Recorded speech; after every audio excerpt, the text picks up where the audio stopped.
మనం రెగ్యులర్‌గా ఓపీలో చాలామంది పేషెంట్స్‌ని చూస్తుంటాం. ఎక్కువ వాళ్ళు భుజం పెయిన్ గురించి చెప్తుంటారు. అంటే భుజం నొప్పి ఎక్కువ భాగం వాళ్ళకి నైట్ పూట బాగా ఇబ్బందుందని చెప్తుంటారు. డే టైమ్ బాగా ఫ్రీగా పని చేసుకుంటారు. నైట్ వచ్చేసరికి బాగా ఇబ్బంది పడుతూ నైట్ పడుకోలేకపోతున్నాం సార్ అని కంప్లెయింట్ చేస్తుంటారు.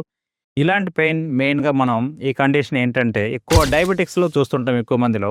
దీన్ని ఫ్రోజెన్ షోల్డర్ అంటారు. ఫ్రోజెన్ షోల్డర్ అంటే దాని అర్థం ఏందంటే మనకి భుజంలో చాలా కండలుంటాయి, క్యాప్సూలుంటాయి, లిగమెంట్స్ ఉంటాయి. ఇవన్నీ ఒక షుగర్ పేషెంట్స్‌లో అయితే డయాబెటిక్స్‌లో ఏమవుతదంటే అయన్నీ ఎక్కువ ఫ్రోజెన్‌లా కండిషన్ అంటే ఎక్కువ థిక్‌నింగ్ అయిపోయి మొబిలిటీ కూడా తగ్గిపోయి భుజం నొప్పికి గురవుతుంటారు. దానివల్ల మొబిలిటీ తగ్గిపోతుంది. భుజం మూవ్‌మెంట్ తగ్గిపోతది. దీనికి ఏం కంగారు పడాల్సిందేం లేదు.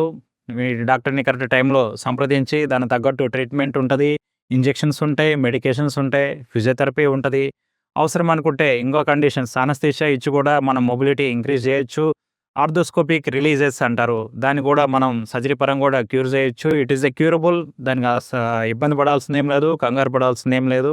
డాక్టర్‌ని కరెక్ట్‌గా టైంలో కలవండి. కరెక్ట్ ట్రీట్మెంట్ తీసుకోండి. హ్యాపీగా ఉండండి. Thank you.